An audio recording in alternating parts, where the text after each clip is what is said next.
Os comunistas chegaram à presidência em 2002. Mas engana-se quem pensa que foi assim, chegando à presidência, que eles obtiveram poder real no Brasil.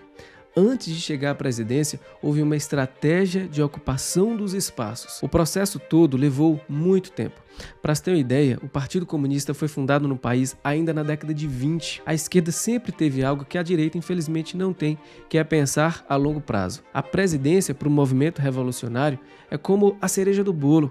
Mas é claro que antes de colocar a cereja, todo o bolo precisa estar devidamente ocupado, ou melhor dizendo, contaminado. O início da conquista das universidades pelos comunistas, por exemplo, como uma estratégia de ocupação dos espaços, ocorreu ainda na década de 60, sobretudo na Europa, nos Estados Unidos e na América Latina. No Brasil, durante o regime militar, a famosa teoria da panela de pressão inventada pelo general Couto e Silva, segundo a qual não se poderia tampar todos os buracos e fazer pressão, caso contrário, a coisa iria estourar completamente. Foi baseando-se nessa teoria absurda e completamente sem fundamento que as universidades foram deixadas de lado e foram completamente ocupadas pela esquerda. Embora uma parte da esquerda no Brasil tenha se empenhado em guerrilha, a maior parte dos comunistas, inspirados por Antônio Gramsci e sua ideia de revolução cultural, passou a penetrar todas as instituições. O período do regime militar, inclusive, foi o período de maior florescimento dos livros esquerdistas. Além disso, as redações dos principais jornais do país foram completamente tomadas.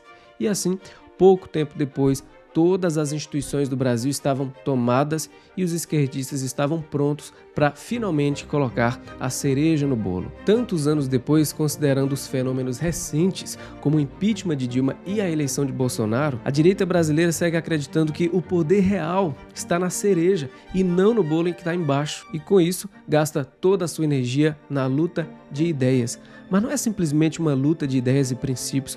Pouco importa para um revolucionário se ele está certo ou está errado. Ele quer poder e influência para retirar da cena pública qualquer sinal que nos reporte as coisas elevadas e assim implantar um modelo de sociedade revolucionária que os grandes intelectuais pensaram. Tudo isso é feito através de um truque maquiavélico. As ideias não são debatidas, as ideias não devem ser debatidas. O que vale nessa estratégia cínica é simplesmente a ocupação dos espaços, dos editoriais de jornais, da política, das universidades, dos tribunais, dos púlpitos, das igrejas. E aí sim, depois de ocupados os espaços, o revolucionário mostra a que veio. Eles nos tratam como se nós fôssemos terroristas.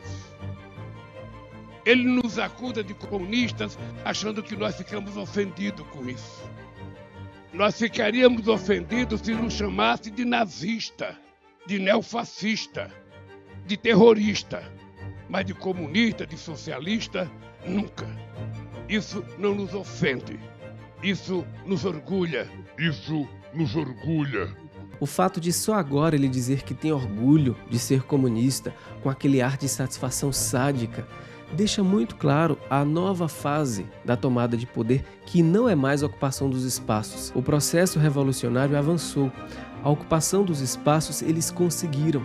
Agora estão em uma outra fase, a fase da implantação de uma agenda. Mas como bem disse o professor Olavo, você pode provar 1000 vezes que tem a ideia certa.